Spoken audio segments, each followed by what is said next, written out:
Shalom Vraha, muita saúde, muito sucesso nos seus negócios, muita alegria, muitas notícias boas para todos nós. Hoje estamos aqui na ONG com o nosso queridíssimo Rabino Gloiber, querido Hillel.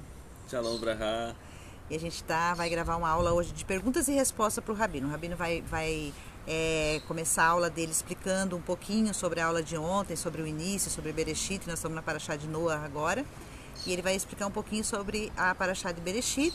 E depois vou entrar com perguntas e respostas. Perguntas do grupo. Então, se você tem... vou pegar... sempre deixa, né, suas perguntas no nosso grupo. Você que faz parte do nosso grupo Amigos da ONG. Que daí a gente faz grupo, a gente faz vídeo, o Rabino faz aula respondendo as suas perguntas, tá? E às vezes a sua dúvida é a dúvida de muitos e aí acaba que todo mundo fica satisfeito, né? Que você pergunta e a sua pergunta pode ser a pergunta de outro. E aí no Instagram também, as pessoas deixem suas perguntas aí, coloca aí nos comentários que o Rabino responde também, tá bom? Então hoje vai ter respostas do Instagram, de perguntas que foram feitas no Instagram e no nosso grupo Amigos da ONG. E vem você também fazer parte do nosso grupo Amigos da ONG, tá bom? E com vocês, nosso querido Rabino Gloiber. Shalom Vraha, Atzlacha, Briut Panasá Beshefa, Nachat Yodem Mitem Mikol Mishpacha. Começando a nossa aula de hoje, nós começamos Chumash Bereshit. O nosso primeiro livro da Torá se chama Bereshit. Porque os livros antigos, desde a Torá até os últimos livros judaicos assim da geração anterior, eles não tinham nome. Então, o nome deles era a primeira palavra. Esse livro começou com a palavra Bereshit, com a palavra no princípio. Então, esse se tornou o livro do primeiro dos 5 livros da Torá. Dentro do Sefer Torá, do pergaminho da Torá, existe uma divisão de 5 livros. Essa divisão é determinada pelo número de linhas que terminou o primeiro livro, tem um número de linhas livres, vazias, aí começa o segundo livro. E depois começa o terceiro, o quarto, o quinto. A Torá é dividida em parashiot, são porções, para dizer, é como o alimento da alma. Então tem a porção semanal, o alimento da nossa alma, a porção. O livro de Bereshit, ele começa com a palavra Bereshit, começa contando que Deus criou o mundo. Então esse se torna também o nome do livro, também o nome da primeira parashá. E depois ele continua, Bereshit, depois Noach, Lech Lecha, Vayera, Chayesara, Toldot, Vayetze, Vaishlach, Vayeshev, Miketz, Vayigash, Vayechi. Então nós temos assim, primeira parashá Bereshit, Noach, Lech Lecha, Vayera, Chayesara, Toldot, Vayetze, Vaishlach, Vayeshev, Miketz, Vayigash, Vayechi, 12 parashot, 12 porções dentro de Bereshit. Dentro desse primeiro livro de Bereshit.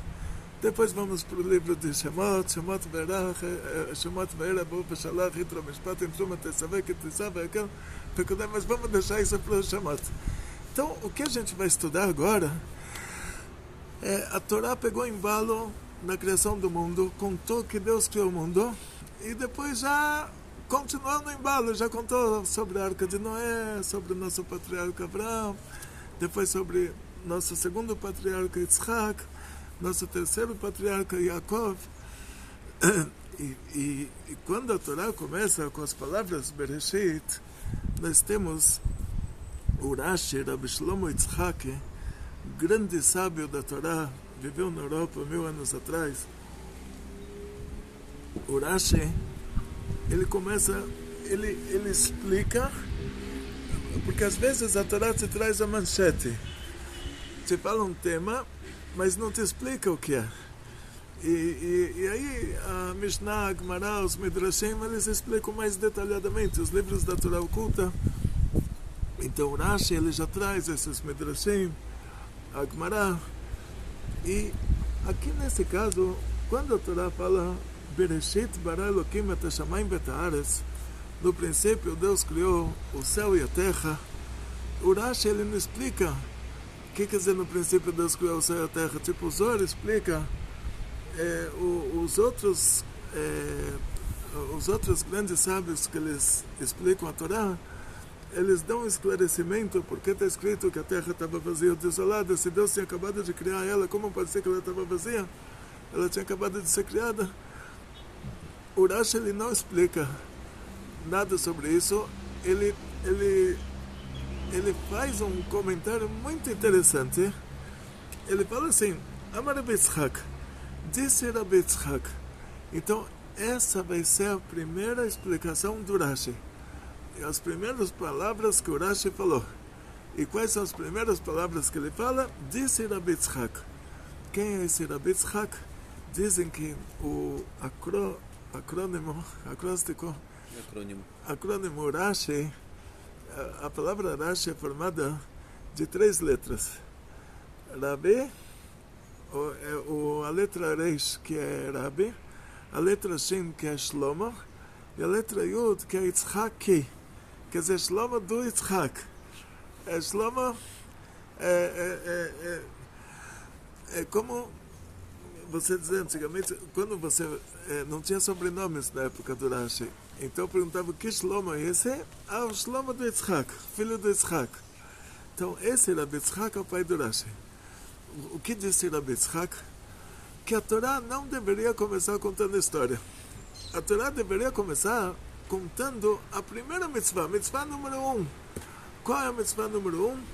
A Chodesh Hazeh Lachem Rosh Chodeshim Rishon Lechodesh Hashanah. Esse mês para vocês é o começo dos meses, é a cabeça dos meses, ele é o primeiro dos meses do ano. Então, porque a Torá começou contando historinha. Aí o Rashi traz uma justificativa, e essa justificativa, ele traz um Midrash, que o Midrash nos conta que, sendo que a Torá é um livro de mitzvot, ela teria que começar pela primeira mitzvah. Mas, quando você vai contar essas mitzvot para os povos do mundo, você vai falar proibido assassinar, proibido roubar.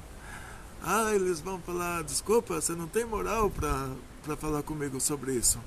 Porque vocês vieram aqui na terra de Canaã, tinha aqui os palestinos antigos, os cananeus, e vocês fizeram uma guerra, vocês mataram pessoas. Vocês estão dizendo que é proibido assassinar? Vocês fizeram uma guerra, vocês mataram pessoas. Vocês estão ensinando a gente que é proibido roubar? Vocês pegaram a terra dos cananeus. Levando em conta assim que o cananeu, eles tinham direito sobre a terra, que naquela época, quando o Avraham Avinu estava na terra de Canaã, então Hashem falou para ele: eu vou dar para você a terra de Canaã. Quer dizer que o próprio Deus falou: a terra do Canaã, essa terra dele, e eu vou tirar dele e vou te dar. Então, diz o Rashi, na hora que esses povos do mundo vêm e falam para a gente: você está dizendo que é proibido assassinar, vocês fizeram uma guerra. Você está dizendo que é proibido roubar, vocês roubaram a terra dos cananeus. Aí, por isso que a Torá precisa começar com essa história de quem criou o mundo, de quem é a terra. Então ela começa com Bereshit. No princípio Deus criou o céu e a terra. Aí, desculpa gente, o lugar aqui tem dono. Deus criou o céu e a terra, Deus fez o céu e a terra. De quem que é a terra? De Deus. De Deus. Então, mas ele quis dar para o Canaã. Então depois ele falou para Abraão: a terra do Canaã, terra que eu dei para o Canaã, essa terra eu vou tirar deles e vou dar para vocês. É como uma mãe que dentro de casa ela vai organizando, conforme as crianças vão crescendo, ela vai organizando os quartos. A criança muda de um quarto para o outro. Então a mãe tira a criança que um nenê que está no bercinho dentro do quarto dela, então ela já tira ele do quarto dela, coloca ele no quarto da criança maior, mas aí a criança maior ela tira ele de lá, coloca junto com o irmão. E na prática, assim, é Deus organizando o mundo.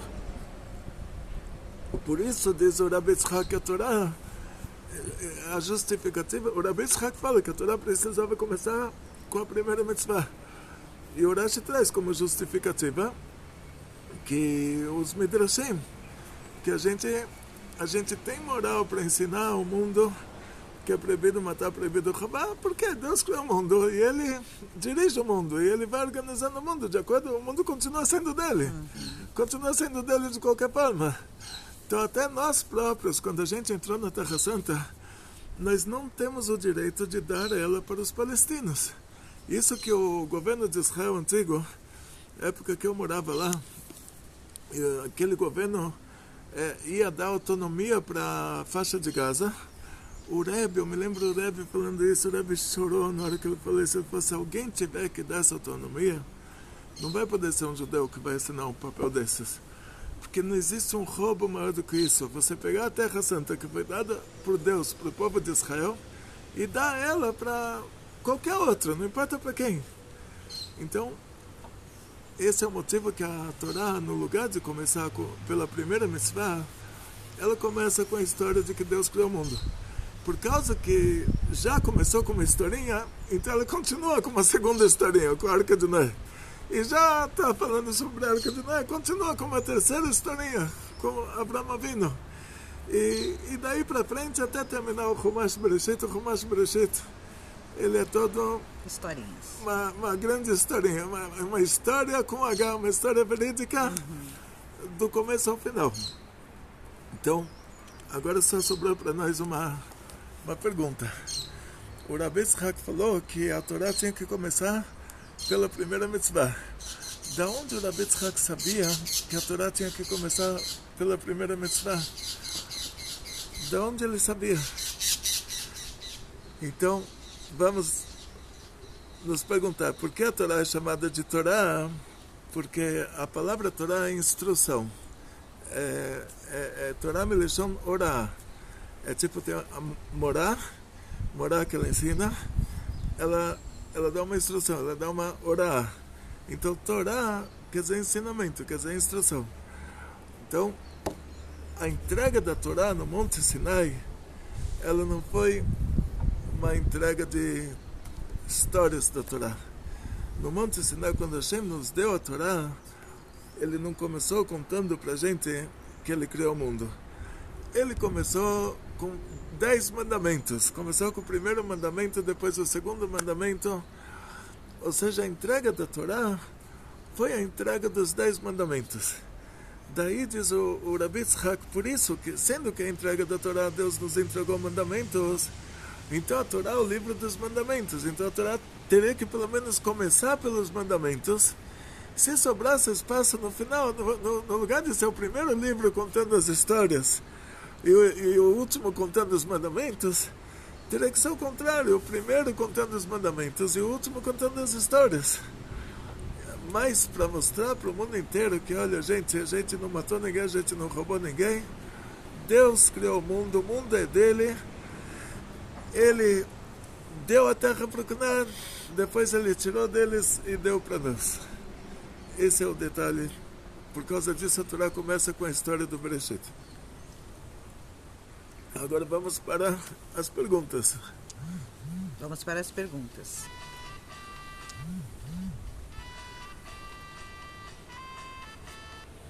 O que deu aí?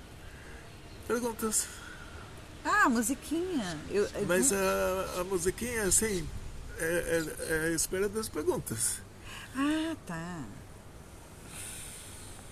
Então vamos lá. Nós temos perguntas aqui da Parashat Noach, no grupo Amigos da ONG. Eu vou falar?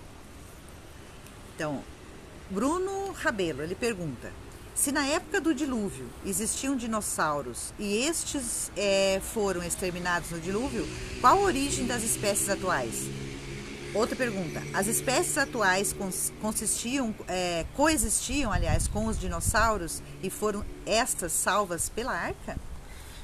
Ok, as duas perguntas, professor Rabelo, as duas perguntas são muito importantes. Então, vamos dividir isso em dois assuntos. Existem espécies e existem raças. Espécie por exemplo, um cachorro. Cachorro, uma cadela, é uma espécie. O cachorro tem raças, tem pastor alemão, tem piquenês, tem várias raças. O lobo é outra espécie. O pastor alemão é uma raça de cachorros que é mais parecida com o lobo do que o pequenês, o dálmata. Só que se o cachorro se cruzar com um lobo, o pastor alemão se cruzar com uma loba, ou um lobo se cruzar com uma pastora alemã, ou não vai ter filhos, ou vai ter um filho, mas que não vai ser fértil. Isso determina que são duas espécies. Então, como a gente sabe que esse é o sinal da espécie, isso que determina a espécie, porque quando Deus, na saída da Arca de Noé, quando os animais saíram da Arca, Deus ele deu uma bênção para os animais, para eles se multiplicarem, para os seres humanos e os animais, para se multiplicarem. Então, uma espécie que saiu da Arca recebeu essa bênção. Saiu de lá um cachorro e uma cadela. Depois ela se tornou inúmeras raças. Mas todas essas raças se cruzam entre si e têm filho fértil. Agora, uma espécie nova, tipo um cavalo com uma jumenta, ou uma égua com burro, que se cruzam e dão origem a uma nova espécie. Essa nova espécie ela não saiu da Arca de Noé, ela não recebeu a bênção divina para se multiplicar, então ela não se multiplica. Então eles não têm filhos, ou têm um filho que é a mula, que não é fértil. Então essa vai ser a diferença entre raça e espécie. Então a primeira possibilidade em relação a esses répteis, esses dinossauros, é a possibilidade de que eles eram cruzamentos de raças que naquela época as novas espécies se multiplicavam. Esse que era o problema. Essa que vai ser a diferença entre antes do dilúvio e depois do dilúvio. Depois do dilúvio, a Hashem deu a bênção, falou, olha só, essas espécies que saíram daqui, eles vão se multiplicar. As outras, as novas, não. Mas antes do dilúvio, tinham todos os animais se cruzavam entre si, davam origem a novas espécies, e essas novas espécies tinham continuidade. Só que aí chegou o dilúvio e fez uma ordem. Pegou um casalzinho de cada. Um casalzinho de cada uma das espécies que não se corrompeu, do que foi criado originalmente por Deus. Quando Deus, nos 6 dias da criação, que são 7 dias, mas no 7º dia nada foi criado. Então, no 5º dia da criação, Deus criou as aves e os peixes. No 6º dia da criação, Deus criou os animais. Então, aqueles animais e aquelas aves que Deus criou no 5º e no 6º dia da criação, aquelas espécies entraram dentro da arca. Aquelas espécies antes do dilúvio tinham se misturado também. E deram origem a novas espécies que eram férteis na época. Só que não tiveram a permissão de entrar na arca. E depois, então, só entrou na arca a espécie que foi criada originalmente no paraíso terrestre, onde fica o Oriente Médio. E Gan Eden Mekedem, no Oriente. E depois, as que saíram da arca, a arca novamente também aterrissou no Oriente, novamente.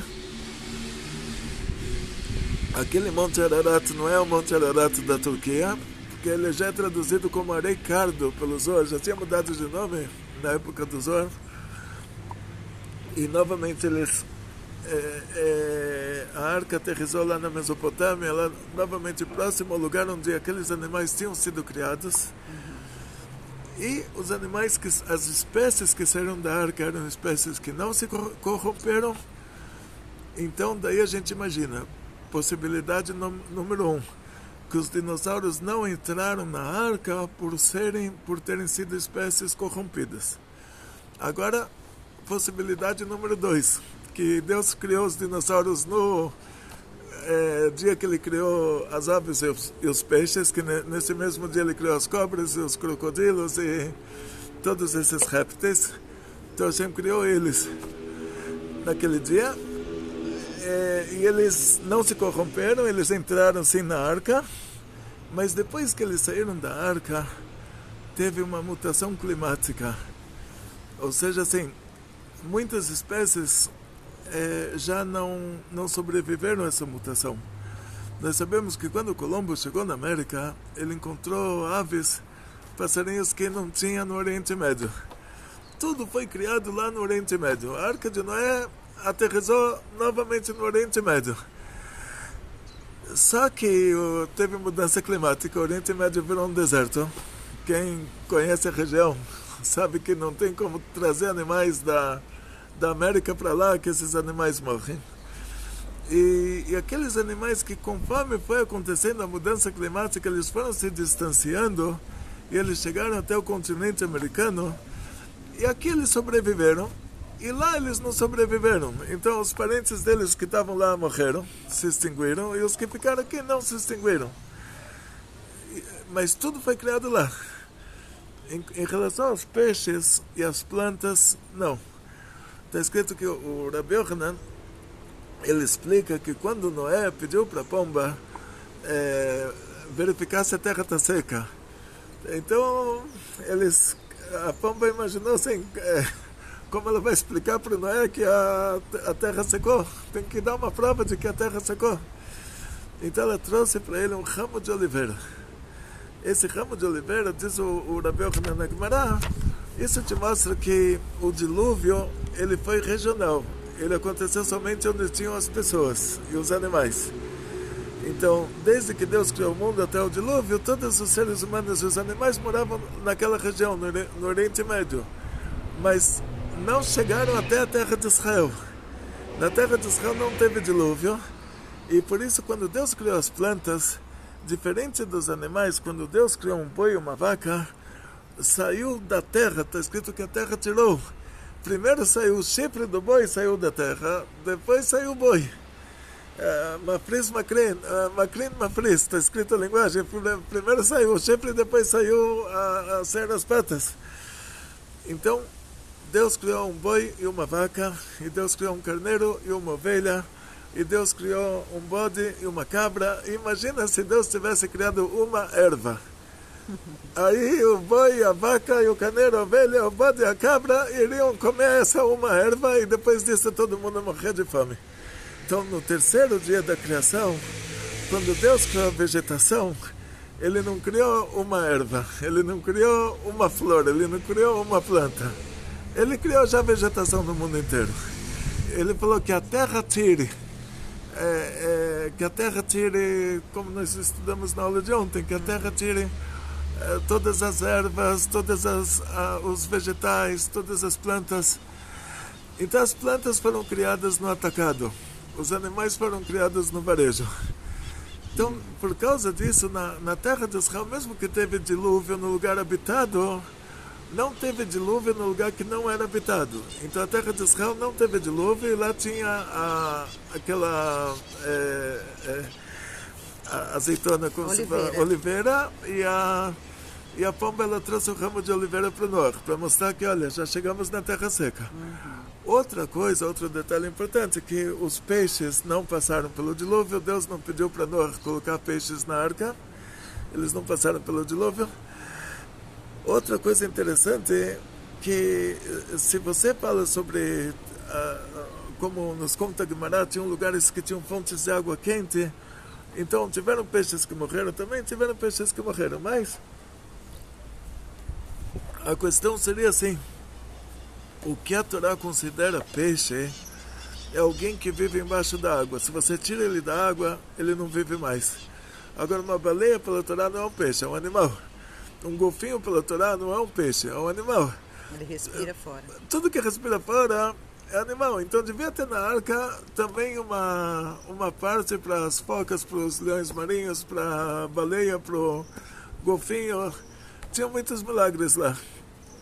Como dizem nossos sábios, no Bet HaMikdash, tinha uma hora que todo mundo entrava no Bet HaMikdash no Yom Kippur, ninguém conseguia se mexer. Se a pessoa desmaiava em pé. Eu vi isso no 770, me aconteceu isso. Alguém desmaiou, levantaram ele assim, passaram pelas cabeças. Agora, o que acontece na prática? Tinha uma hora que tinham que se prostrar, porque o Kohen Gadol, ele falava o nome de Hashem de 72 letras, todos tinham que se prostrar. Na hora que se prostravam, tinha uma distância de 2 metros entre uma pessoa e a outra. Arbamot, 2 metros. Então, na prática, assim, esse milagre também provavelmente acontecia dentro da arca. E em relação aos dinossauros, tem a possibilidade, que eles eram espécies híbridas, não entraram na arca. Possibilidade 2, que eles entraram na arca, eles eram espécies que foram criadas no 5º dia da criação. Entraram na arca, mas depois que saíram, não se adaptaram ao clima. E você vai encontrar casos que sim se adaptaram ao clima. Por exemplo, tem elefantes com pelos, Os mamutes. mamutes e coisas assim. Agora, o problema é em saber a idade de cada coisa.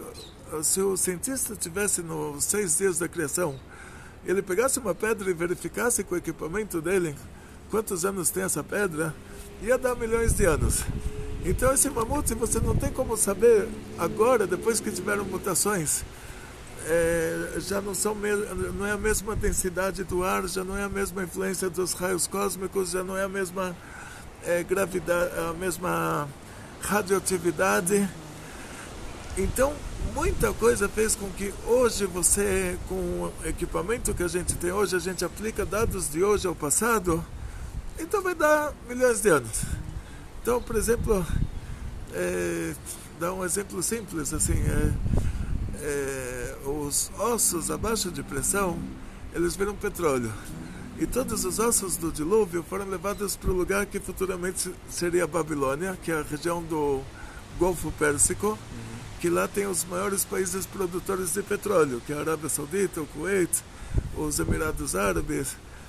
E então, você fala, por um lado encontraram o esqueleto de um dinossauro, outro. Encontraram lá congelado um mamute, outro. A maioria desses animais virou petróleo, a maioria daqueles corpos mortos, e as pessoas do dilúvio também viraram petróleo. Aí o Rabi e o Rababa, eles encontraram uma pessoa, mas e as outras? Viraram petróleo. Então, essa é a situação. Segunda pergunta do nosso querido Leonardo. Shalom, Rabino Gloiber, foi permitido na época de Noah comer carne. Existe hoje algum problema espiritual para o Berei Noah em não comer qualquer tipo de carne, leite, queijo e ovos? Ou seja, nada de origem animal? Obrigado. A pergunta é muito, muito boa, porque o Caim e o Abel, como todos sabem, fizeram um sacrifício para Deus. O Caim, ele sacrificou o linho e o Abel sacrificou um carneirinho. E nós sabemos que era proibido para Adão e a Eva, do Adão e a Eva até a Arca de Noé, era proibido você comer carne. Então, por que o Abel sacrificou aquele carneirinho? O que ele ia fazer com o carneirinho sacrificado? O Caim e o Abel, eles discutiram em relação a roupas. Ou seja, o linho lá em cima, a fonte da roupa de linho é a Gvurá. E a fonte da roupa de lã é a Chesed. E o negócio deles lá era como a gente vai se vestir. Quer dizer, as vestimentas da nossa alma conectadas, sincronizadas com as vestimentas do nosso corpo. Mas o carneirinho não podia ser comido. O que ele fez o sacrifício, tipo, fez o sacrifício de lã e outro fez o sacrifício de linho. Quer dizer, o principal do sacrifício dele não era a carne do carneirinho, era a lã do carneirinho. O primeiro que fez um sacrifício de animal, intencionalmente, sacrificando o animal por ser o animal e não pela lã dele, foi o Noah. Noah, ele fez um sacrifício dos animais puros, que Hashem falou para ele pegar um número de animais puros maior do que os animais impuros. Os animais impuros só podia ser um casal, animais puros tinham que ser alguns. Então Hashem pediu para ele pegar, mas ele já entendeu, não era pouca coisa. Ele já entendeu que ele vai fazer o sacrifício do animal. Então está escrito que depois do dilúvio, o Noah, ele fez o sacrifício do animal. E está escrito que subiu o cheiro agradável do sacrifício. E Hashem prometeu, Hashem cheirou o cheiro agradável daquele sacrifício e prometeu que nunca mais vai fazer um dilúvio. Aparentemente essa frase é um absurdo. É um absurdo sem lógica. Por quê? a gente sabe, no segundo mandamento está escrito que Hashem, Deus, ele está acima de todos os conceitos materiais. Então o Zohar diz que no princípio, quando está escrito que Deus soprou, não é que Deus soprou de verdade, Deus está acima desses conceitos materiais. Então o que quer dizer? Que ele trouxe a sua alma de um nível que está tão alto, mas tão alto, que não tem uma palavra no hebraico para... Se ele falasse colocou, quer dizer que ele colocou alguma coisa que está fora dele. Mas quando ele fala soprou, diz o Zohar, manda na par, mitorre na par. A pessoa que sopra, sopra o que ele tem dentro. Então isso que ele... Para te mostrar que a sua alma é uma parte de Deus, a Torá usa a linguagem soprou, mesmo que Deus não soprou. Mas quer dizer, ele te colocou uma parte dele próprio. Então, quer dizer que o soprou te mostra que lá de cima do mundo de Atzilut veio a sua alma, que é uma parte de Deus. Então o cheirou é o inverso, o cheirou é o contrário do soprou. O cheirou, Deus não cheirou. E o cheiro não estava agradável. Se você vai perguntar numa perfumaria, você fala, eu quero comprar um perfume do cheiro agradável de carne queimada, aí vão falar, isso é um fedor, isso é um cheiro ruim, isso não é um perfume. Aí você fala, mas se até o próprio Deus falou que esse cheiro é agradável, então você entende que é um exemplo. E o que quer dizer cheirou? O exemplo cheirou aqui, quer dizer que o fato de Noah ele pegar a coisa mais grotesca do mundo e transformar isso em mitzvah, isso chega até aquele nível, mesmo nível do sopró, até mundo de Atzilut. Então por causa disso é usada a palavra cheirou, ou seja, Deus está acima desses conceitos materiais de sentir o cheiro, e o cheiro não era agradável. E por que então é usada a palavra cheirou? Para te mostrar que o que Noah fez foi uma coisa tão grande, mas tão grande, que chegou até o nível do mundo de Atzilut. Por causa disso, Hashem prometeu que não vai mais fazer um dilúvio. Por quê? O que ele fez de tão grande? Ele sacrificou um animal. Então, o Caim e o Abel tinham pensado em linho e lã. O Noah sacrificou animal. Pensou no animal. O que ele fez de tão grande? Então, imagina, as crianças chegam nos 18 anos, já começam a pensar em se casar. Está escrito no Pirkei Avot, com 18 anos você tem que se casar. Então, um menino e uma menina, eles saem juntos. E o menino, o primeiro dia que ele sai com a menina, eles conversam, e a conversa está tão boa, ele fala para ela, você é um diamante, você é uma pedra preciosa. Ela volta para casa toda feliz.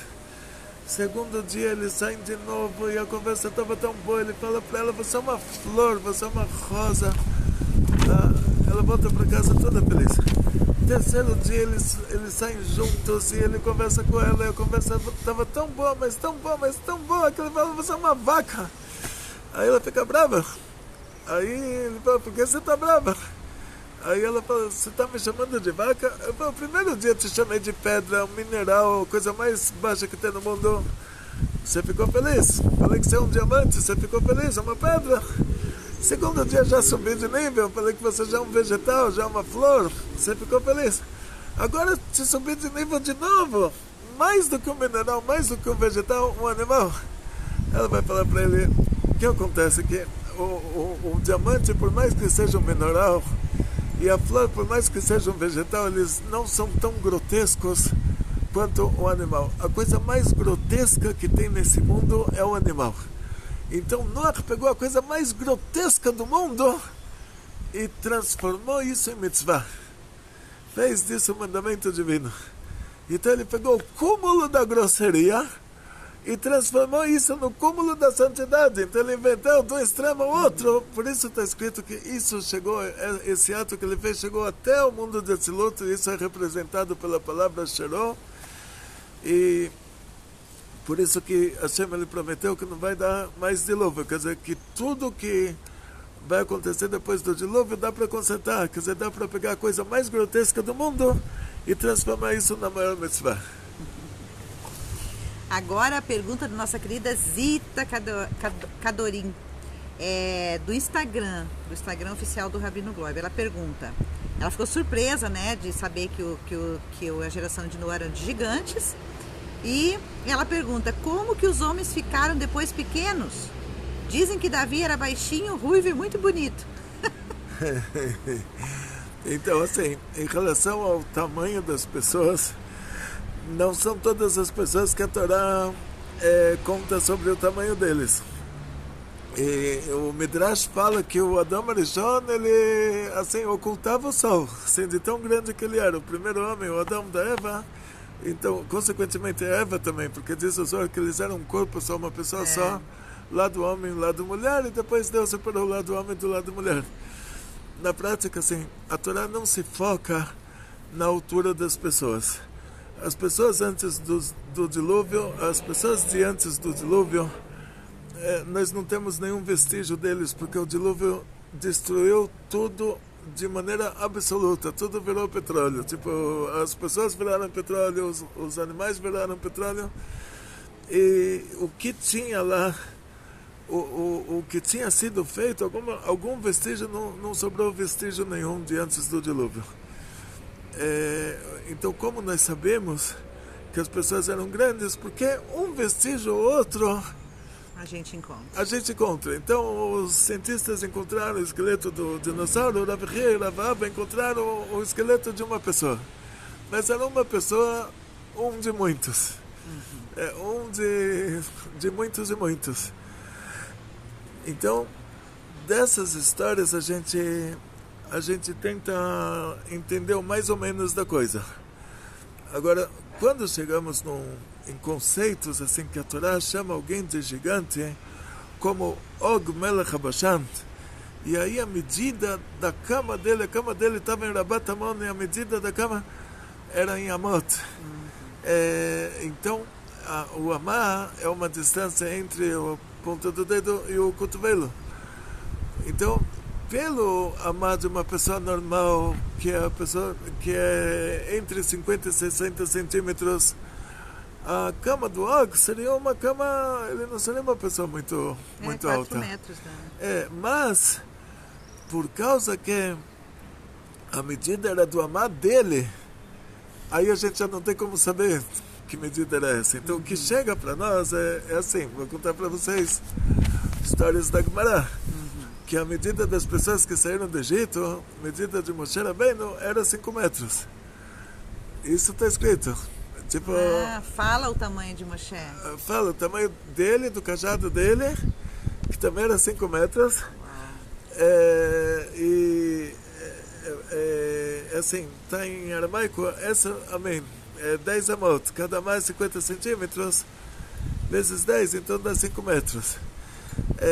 Então ele deu um pulo de Esser Amot, deu um pulo de 5 metros, a altura dele era 5 metros, então já é 10, o cajado dele era 5 metros, então já é 15, e ele deu uma cajadada no calcanhar do gigante do Og, e o Og caiu. Então, aí a gente tem que imaginar o tamanho do Og. Então, por isso que a cama dele lá no Rabat Amon é de acordo com os amatos dele. Então a gente não tem como saber do homem que dormia na cama. Então, da mesma maneira, a arca de Noé é o amado homem que entraria na arca. Agora, outra coisa, outra possibilidade é assim, quando você fala sobre raças e espécies, na espécie do cachorro e da cadela, você tem um pincher, né, que é um cachorrinho pequenininho, e você tem um São Bernardo, que é um cachorrão. Então, quem entrou na arca? Foi o pincher ou o São Bernardo? Então, na época foi o caramelo. O caramelo. Foi o caramelo que entrou na arca. Depois do caramelo que... Então, o que pode ser? Que cada espécie tinha muitas raças, e o que entrou foi a raça menor. E depois essa raça menor cresceu novamente, porque o homem não vira macaco, o macaco não vira homem. Mas tanto o homem quanto o macaco se adaptam ao meio ambiente. E essa adaptação que desenvolve as raças. Então, por exemplo, depois do dilúvio, o homem foi morar na África, a pessoa era mais saudável, tinha mais saúde. Então, a proteção, a gente fala, é usado muito essa palavra hoje, de imunidade, né? Então a proteção da pessoa era muito grande. A pessoa foi morar na África, por causa que ele tinha tanta saúde, ele ficou escuro, porque o corpo desenvolveu proteção para se proteger do sol. A pessoa foi morar na Europa, e na Europa não é quente, então você precisa absorver o calor para manter a sua temperatura. Então a pessoa, como autoproteção, ficou branco. Então, tanto o homem quanto o animal vão se adaptando ao meio ambiente. E isso faz com que surjam novas raças. A raça é a adaptação daquela pessoa, daquele animal, ao meio ambiente onde ele vive. E, então, pode ser que a Arca de Noé, por maior que ela tenha sido, mas que todos os animais que entraram, eles eram o menor... como se fala? O menor espécie. O menor representante. Não. A menor raça. O menor representante daquela espécie, que é a menor raça daquela espécie. Então tá. Nosso querido Lúcio Vieira, Oba. Nosso eletricista mor, aqui da ONG, ele pergunta: a geração que pereceu, a geração que ficou perecida no dilúvio, é a geração do Egito que saiu do Egito?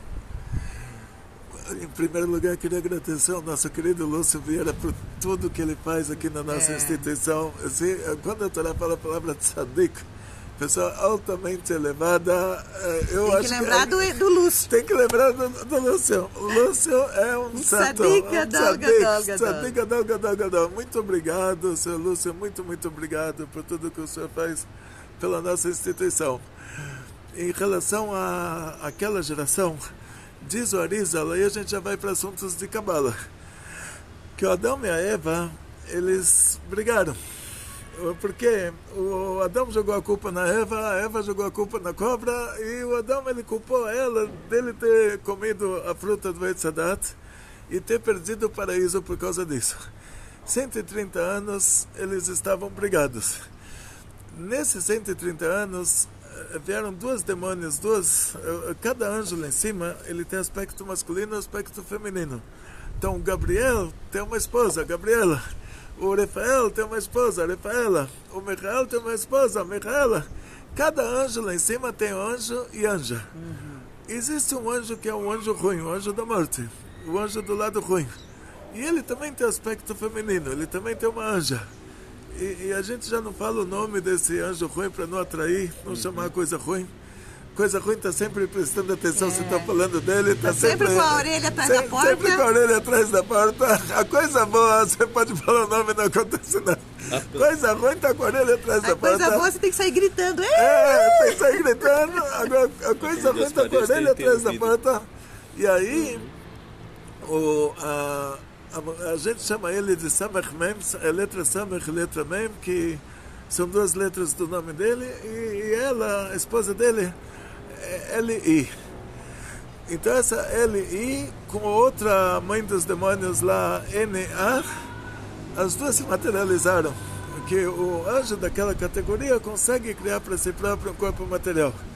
Como os três anjos que vieram para o nosso patriarca, para Abraão, que eles pegaram fama de três árabes, e na prática elas se relacionaram com Adão, tiveram relações com ele durante 130 anos, mas engravidar uma pessoa de verdade elas não conseguiam. Elas conseguiam se tornar mulheres de verdade para ter aquela relação, elas conseguiam engravidar dele, mas não conseguiam gerar o corpo de uma pessoa, porque isso já não está na capacidade da demônia. Então elas davam à luz a demônios com almas divinas. Então essa foi a primeira geração dessas almas divinas.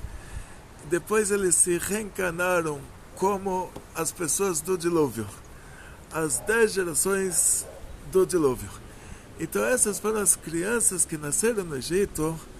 Então teve 10 gerações do Adão e Eva até o dilúvio. Todas foram fazendo atrocidades. A 10ª geração recebeu um castigão, certo?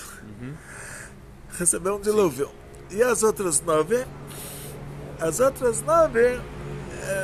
se reencarnaram eles foram aquelas crianças que nasceram no Egito e que foram jogados na água. Que aí o conserto da alma deles era, eles precisavam de um dilúvio. Então eles tinham que nascer para ter um dilúvio personalizado. E aí essas almas foram consertadas. Então quer dizer que os que saíram do Egito, eles lá teve o conserto, no próprio Egito teve o conserto da geração do dilúvio, teve o conserto da geração da Torre de Babel, teve o conserto da geração do Sodoma e Gomorra. Então quer dizer que aqueles que saíram do Egito não são aqueles que foram consertados. Os que foram consertados, a alma subiu para o céu e Shalom al Israel. Então aqueles que saíram do Egito são chamados de Dor de A.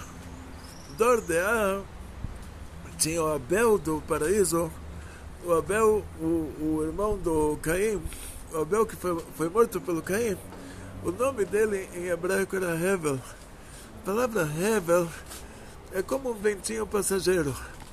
O Hevel quer dizer que o pai, quando vai dar o nome para o filho, os pais, o pai e a mãe, quando vão dar o nome para a criança, eles sentem já o Ruach HaKodesh, eles têm a inspiração divina de chamar a criança pelo nome do que vai acontecer com ela. Por exemplo, a Sara, o nome dela não era Sara, foi Abraão que chamou ela de Sara. Falou: você é minha patroa, você é minha ministra, a palavra a Sarai é tipo minha princesa, né?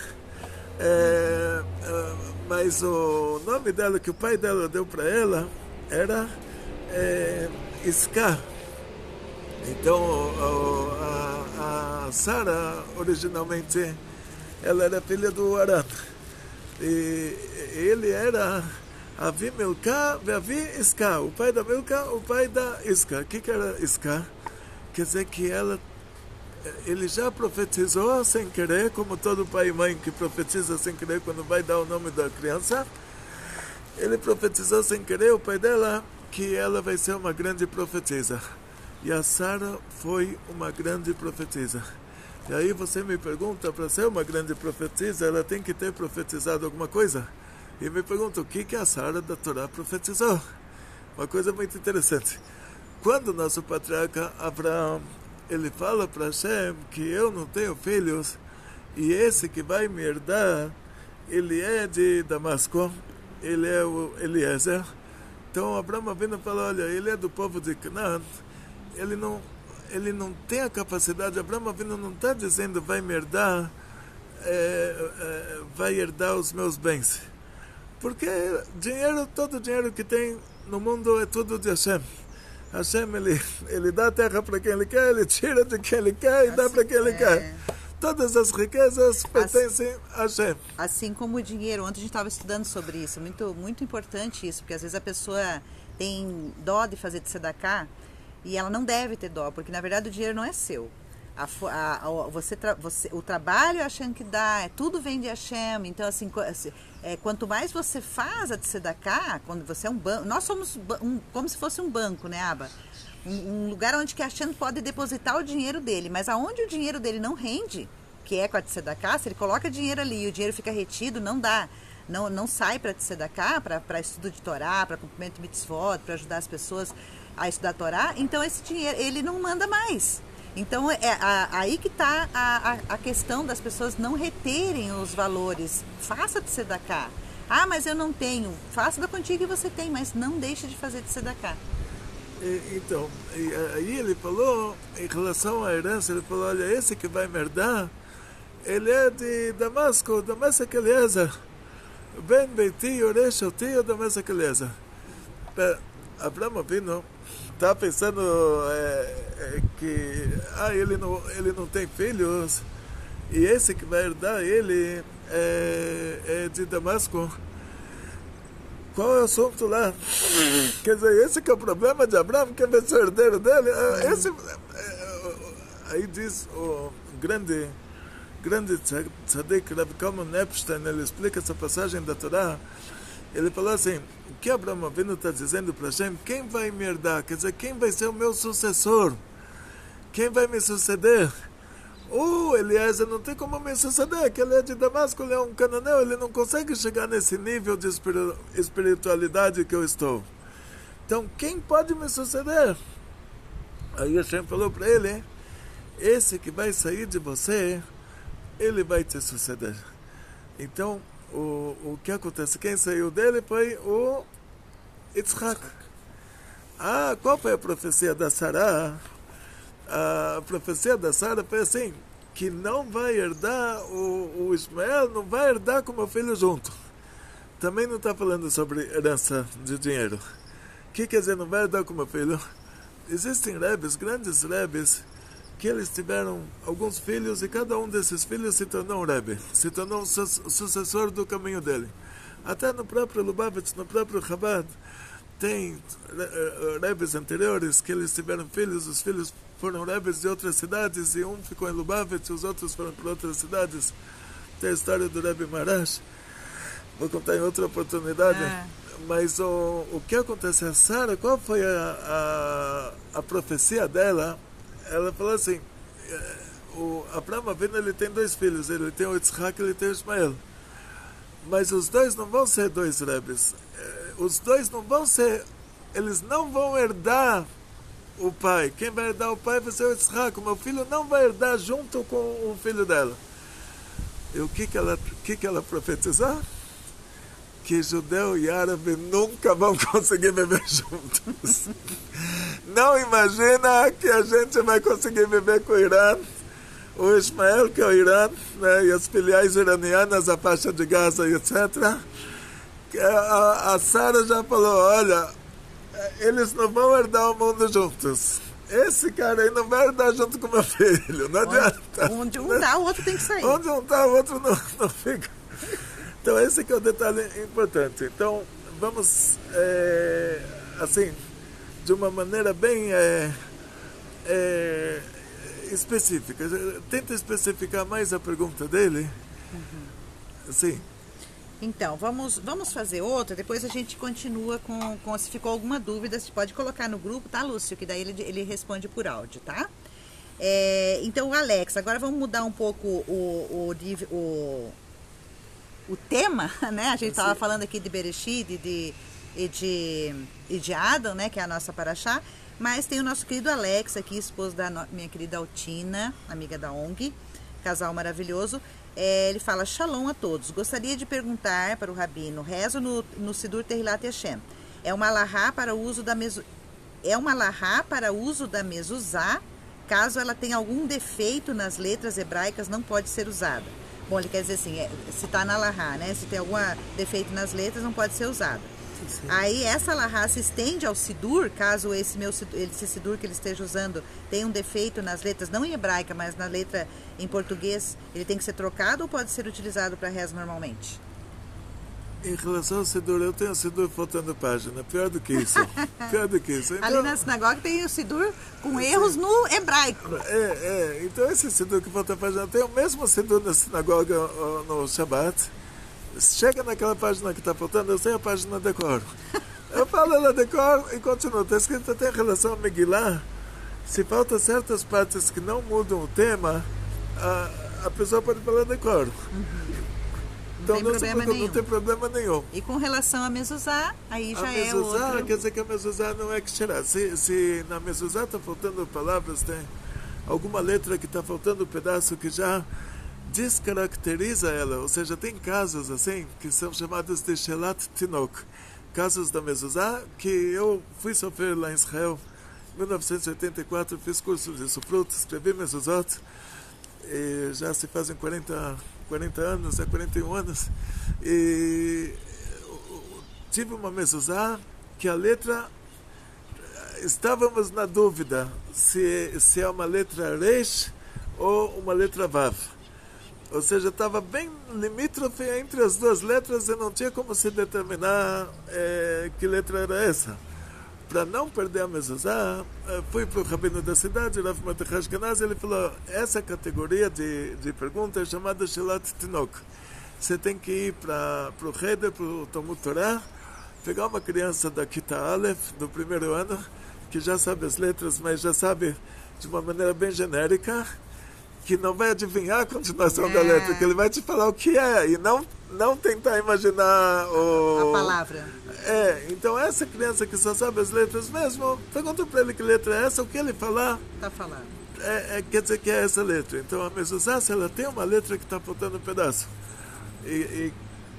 pode ser que ela já está psulá, ela já está desqualificada de ser mezuzá. Mas os livros, fora o Sefer Torah, o pergaminho da Torá na sinagoga está nessa mesma categoria, que não pode estar faltando letra. Então você pode continuar rezando no seu Sidur. Fernando, quem pergunta quer saber. Logicamente os patriarcas de Israel eram todos tzadik, espiritualmente muito elevados, mas na Torá diz que só Moshe, né, Moshe Rabbeinu, viu Hashem face a face. Gostaria de saber se mesmo depois de Davi e Salomão o nível espiritual e de acesso a Hashem nunca mais se repetiu, pois Moshe, além de ter conversado com Deus antes da entrega da Torá, também conversou com ele nos céus e responderam questionamentos dos anjos que lá estavam. E tudo isso Moshe fez como um humano mortal e voltou de lá e continuou vivo, em carne e osso. Será? Será que ele já voltou humano mesmo? Por isso, por assim dizer, mal comparando, nunca uma pessoa viva chegou tão perto e conversou tanto com Hashem, onde literalmente nenhum homem jamais esteve. Eu não sei se ele fez uma pergunta ou escreveu um texto. Então, o texto está lindo, a pergunta está maravilhosa, é uma pergunta muito, muito, muito importante.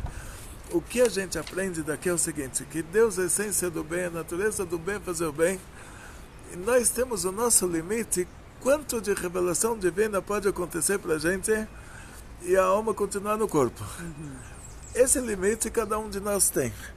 Então os profetas antigos, porque a profecia terminou depois da destruição do primeiro Bet HaMikdash. Na época, entre os dois Bet HaMikdashot, tinham ainda alguns profetas, depois terminou a profecia. E o maior de todos os profetas, nós falamos aqui que a Sara foi profetisa, né? Nós tivemos 7 profetisas e 48 profetas, que a profecia deles era para a época deles e para o futuro. E o maior de todos foi Moshe Rabbeinu.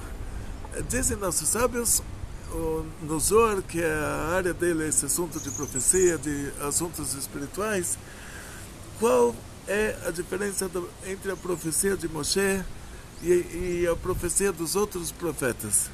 Então eles dão um exemplo. Naquela época tinha a fábrica de vidro dos romanos, o nome é em latim, speculária. Então em aramaico é tipo uma palavra em inglês que entra na nossa língua. Então entrou essa palavra especular, entrou no aramaico, ficou aspaclária. Tinha 2 tipos de vidro. Tinha aspaclária meira, aspaclária sheinena meira. Então aspaclária meira quer dizer vidro transparente. Aspaclária sheinena meira quer dizer um vidro que ele reflete. Então eles, para dar comparação entre a profecia de Moshe e a profecia dos outros profetas, para mostrar a diferença, usaram isso como exemplo, que Moshe Rabbeinu é como se ele estivesse vendo uma coisa por um vidro, por uma janela transparente.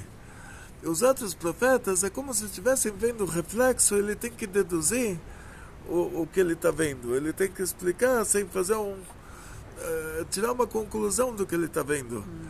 Agora, o motivo para isso é assim, é o nível da pessoa. Se Deus se revela para ela num nível muito alto, aí a alma sai do corpo. Quer dizer,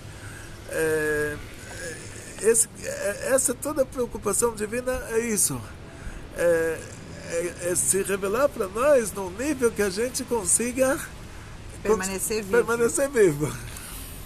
Shalom Vraha Franklin, nosso querido Franklin, ele falou assim, perguntinha boba, mas não existe perguntinha boba, existe bobo que não pergunta, isso é o Rabino que fala. Mas que deixa ele curioso, qual é o nome de Bat-sheva? O nome é mencionado em algum livro? Pois imagino que o Bat-sheva diz respeito à filha de Sheva. É isso?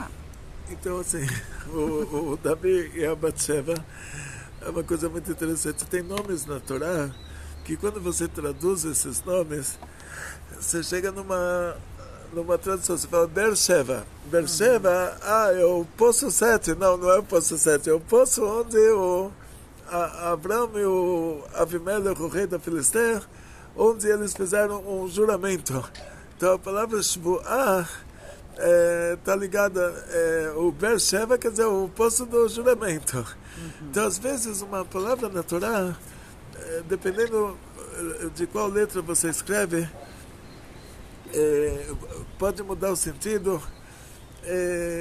Eu vou verificar esse assunto da Batsheva, eu nunca me aprofundei nisso, então vamos deixar essa pergunta no tarefas agendadas.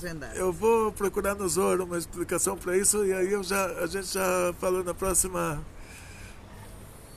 A próxima pergunta é da nossa querida Débora França. É uma pergunta sobre Nidá. Ela pergunta assim, ó. Só um pouquinho. Débora França. Durante o período de Nidá, podemos frequentar a sinagoga normalmente? Assim, além de mikve e relações conjugais, tem mais alguma proibição quando a mulher está de Nidá? Na época do Beit HaMikdash, quando uma mulher estava Nidá, sendo que é uma situação de impureza. O que quer dizer uma situação de impureza? Isso quem explica bem é Rabi Yehuda Levi. Ele explica assim de uma maneira bem profunda. Ele fala assim, sempre que a Torá fala sobre impureza, isso está relacionado à perda de vida. A maior impureza que existe no mundo é que a alma saiu do corpo, tem lá o corpo morto, o cadáver. Quem toca nesse cadáver se torna via volta a tomar. Maior impureza. Para entrar no Beit HaMikdash tinha que passar por um processo de purificação que envolvia o pozinho da vaca vermelha, porque essa é a maior das impurezas. Então, quer dizer, a pessoa perdeu totalmente a vida e aí, no lugar da vida que saiu, entra agora o espírito impuro. O que quer dizer? A gente está aqui no Butantã, próximos ao Morumbi. No Morumbi tem mansões. E do lado do Morumbi tem a favela de Paraisópolis, né?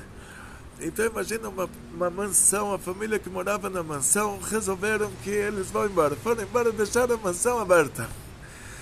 E alguém na favela contou que a mansão está aberta. Que legal. Aí vão ver as pessoas que moram lá nos barracos. Eles vão falar, olha que legal, né? Tem uma mansão aberta. E aí eles vêm. Aí nesse meio tempo, um pergunta para o outro, mas agora eu deixei o meu barraco aberto. E o outro fala, não se preocupa, barraco aberto ninguém entra. Só se entra em mansão aberta.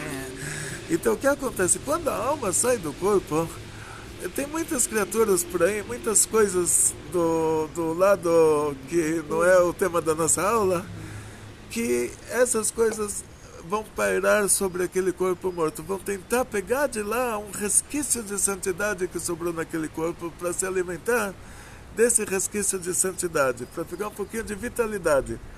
Então o cemitério de um goi é menos perigoso do que de um judeu. Sim, sim. Para se visitar. Sim, sim.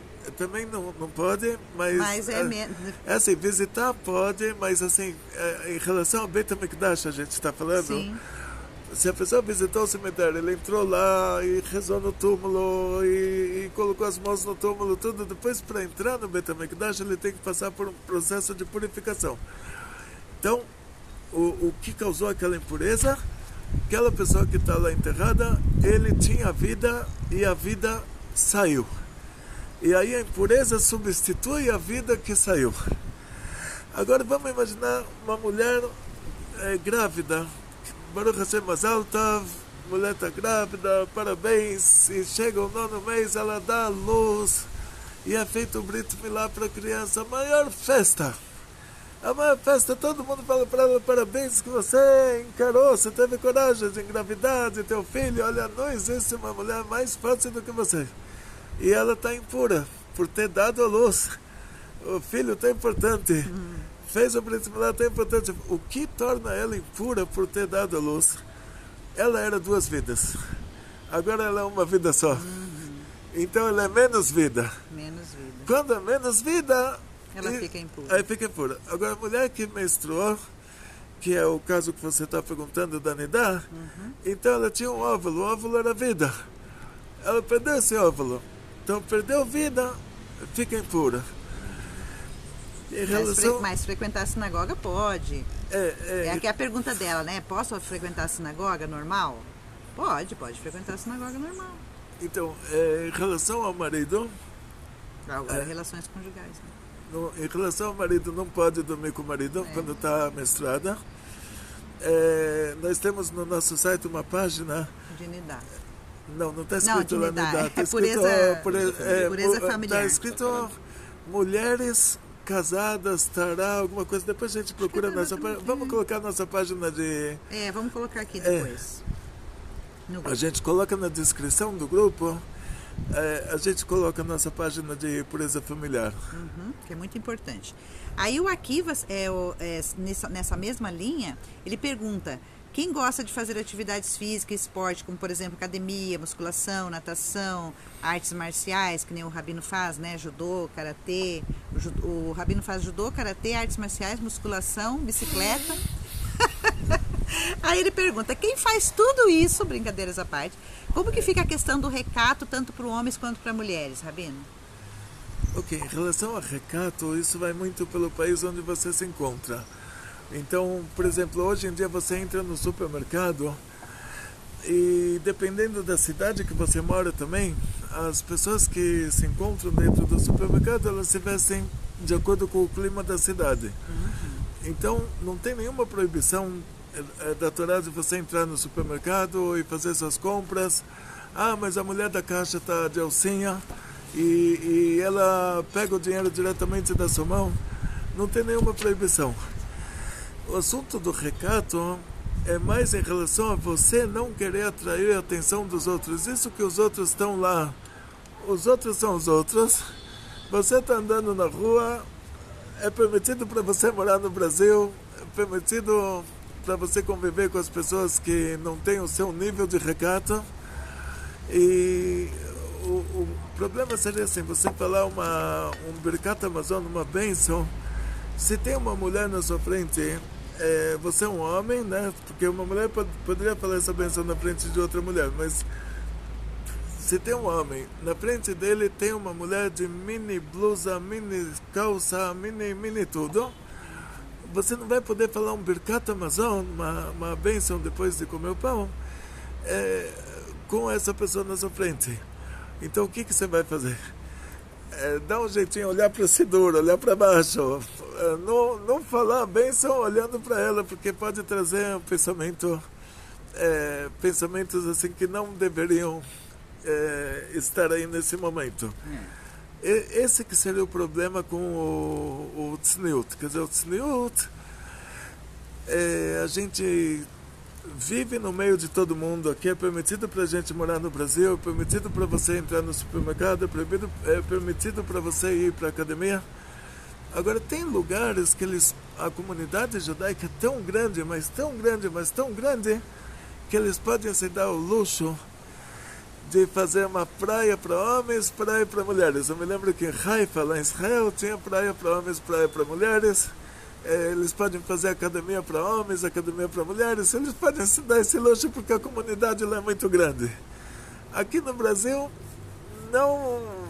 não sei se a gente conseguiria. Se uma pessoa vai abrir uma academia, ele fala, vou abrir uma academia só para homens ou só para mulheres, se ele conseguiria sobreviver, se a academia não iria à falência. Mas tem que evitar. O que quer dizer evitar? Dizem nossos sábios, é permitido andar na rua, mas você não tem que ir atrás de uma mulher, entende? Se tem uma mulher na sua frente, e naquela época a rua não era uma rua pavimentada, não era uma rua... imagina, você está andando, tem uma mulher na sua frente. Na época antiga, a mulher tinha uma túnica, não tinha roupa de baixo, não tinha nada, tinha túnica. Ela vai passar pela shlulit, é o córrego, ela vai atravessar o córrego, então ela levanta a túnica e você está atrás dela, você não precisa estar olhando para isso. Então, deixa ela se distanciar um pouco, espera um pouquinho, não precisa ir andando atrás da mulher. A mesma coisa você pode fazer na academia. Se você está fazendo esporte e na sua frente tem uma mulher com mini blusa, mini saia, mini calça, mini sapato, mini meia, mini tudo, Você não precisa estar nessa bicicleta bem atrás dela, você pode estar numa bicicleta na frente dela, entende? Então não precisamos nos isolar, né? Vamos viver vida normal, mas sabendo nos cuidar, né? Sabendo colocar limite nos nossos olhos e naquilo que a gente está fazendo. Então, eu tenho mais pergunta aqui, mas o vídeo ficou muito grande. Já estamos com 1h09 de aula, tá? Então agora a pergunta da nossa querida Suzy, do nosso querido... Quem que perguntou mais aqui no outro grupo? A Suzy... E o Cássio. O Cássio, ele pergunta sobre o etrog e lulav, o que fazer depois, né? Okay. O que fazer depois do etrog e lulav. Sim. Dizem que o etrog, fazer geleia de etrog é uma esgulá para as mulheres engravidarem. Você faz geleia de etrog, se você conhece alguma mulher que precisa engravidar, você dá para ela. O lulav você guarda para quando você vai queimar o hametz, você usa o lulav já para fazer outra mitzvah, você fez com ele a mitzvah de sukkah, você usa ele para fazer a mitzvah de queimar o hametz, você acende ele para antes de Pesach na queima do hametz. E a pergunta da nossa querida Suzy, ela é vai ser um pouquinho mais elaborada, né? Ela pergunta sobre a sefirot e como que elas se relacionam com a nossa vida cotidiana. Sim. Não sei se... Sim. Então, como a sefirot se relacionam com a nossa vida cotidiana, nosso primeiro patriarca, Abraão, o forte nele era a sefirá chamada de Chesed. Então a vida cotidiana dele, ele abriu uma tenda do tamanho de um circo, que tinha 4 quarteirões, e ele abriu uma porta em cada quarteirão para a pessoa não ter que dobrar a esquina para entrar na tenda. E lá ele distribuía comida de graça para todo mundo e bebida de graça. Isso ainda era no meio do deserto, no lugar que não tinha comida, não tinha bebida. Então ele era bondade em pessoa. Nosso patriarca Yitzhak, prevaleceu nele a Gvurá. Então ele era uma pessoa que se controlava muito. Quanto que os filisteus provocaram ele e ele se controlou. Ele é uma pessoa que podia fazer muito estrago, mas ele sempre se controlou. Ele foi a Gvurá. O principal dele foi a Gvurá, então ele usou essa Gvurá para se autocontrolar, para, como se fala, autocontrole. Nosso patriarca, nosso terceiro patriarca, o Yaakov, ele era a Tiferet. Então nós vamos ver que toda a vida dele, a Tiferet, ela já é a Chesed na quantidade certa, porque a bondade numa quantidade exagerada, chuva é uma coisa boa, mas se chove exageradamente, já é uma coisa aí tem uma enchente. Então a Tiferet é a chuva na medida certa. Então nós vamos ver casos assim com Yaakov. Yaakov, ele amava Rachel. Ele trabalhou 7 anos para se casar com Rachel. E você sabe que as irmãs, pela Torá, é proibido se casar com 2 irmãs. E Yaakov, ele cumpria toda a Torá antes da Torá ter sido dada. Então, para ele isso era muito importante. Desde Abraão, Deus mostrou para Abraão, Dor Vedorshav, Dor Parnasav, cada geração, e os líderes da geração, os líderes judaicos da geração, e os patrocinadores das instituições judaicas daquelas gerações. Ou seja, assim, nossos sábios usam isso como exemplo, que tanto o tzaddik, tanto o maior rabino da geração, quanto aquelas pessoas que doam para manter esse ensino de Torá, eles estão no mesmo nível. Hashem mostrou para Abraão, para Isaac, para Yaakov, mostrou para Abraão até a entrega da Torá e tudo que vai estar escrito na Torá. Então, na prática, Abraão, ele já começou a cumprir toda a Torá antes da Torá ter sido entregue. Quando chega o assunto da Leá, a Leá tinha que se casar com Esav. A Leá, ela era a natureza do Esav. A coisa que Yaakov mais, coitado, mais não tinha a capacidade de conviver. E ele se casou com a Rachel e de manhã ele descobre que era a Leá. Quer dizer, ele tirou a virgindade da Leá. Uma pessoa normal, ele iria dizer, olha, me enganaram, e não me importam as consequências. Mas ele falou, não, ele se importou com as consequências. O que quer dizer? Quer dizer que agora, por causa que ele dormiu com a Leá, o Esav já não vai mais querer a Leá vai ficar sozinha. Ah, mas ele vai ter que abrir mão, que até agora ele estava cumprindo toda a Torá voluntariamente, e agora ele vai se casar com 2 irmãs, e ele já não vai, então, conseguir cumprir absolutamente toda a Torá voluntariamente. Uma coisa ele não vai estar cumprindo. Ele abriu mão disso, abriu mão do espiritual, abriu mão do material, abriu mão disso que ele não tinha essa natureza que a Leá tinha. A Leá era a Gvurá, a Leá era a natureza do Esav. Tudo isso para que a Leá não fosse muito prejudicada do que aconteceu, ele abriu mão de tudo. Então, Abraão já não faria uma coisa dessas. Então, a Tiferet, ela é mais do que a Hesed. A Hesed é fazer bondade para quem merece. A Tiferet, ela faz a bondade para quem não merece também. Então, a Tiferet aqui, ela foi o dia a dia do Yaakov. Você vai ver que tudo que ele faz, você reconhece essa Sefirá na vida dele. Então, cada um nasceu, dizem nossos sábios, cada um nasceu com uma inclinação. Uma pessoa, ele nasceu mais Hesed, o outro nasceu mais Gvura, o outro nasceu mais Tiferet. Cada pessoa nasceu com uma inclinação. O que a gente tem que fazer é direcionar isso para o bem. Ou seja, eles dizem, a pessoa que nasceu no Mazal Madem, ele vai derramar sangue. Então, ou ele pode ser um assassino se ele não se cuidar, ou ele pode se tornar um cirurgião, ou a pessoa que faz a circuncisão, a pessoa que faz o abate e cachar dos animais. Então, cada um nasce com uma sefirá diferente. Mas essa sefirá, ela vai ter os dois lados. Ela vai ter o lado da santidade e o lado da impureza. Então, a pessoa que nasceu Hesed é amor. Isso pode ser amor a Hashem, isso pode ser amor a coisa proibida. Gvurá já é temor.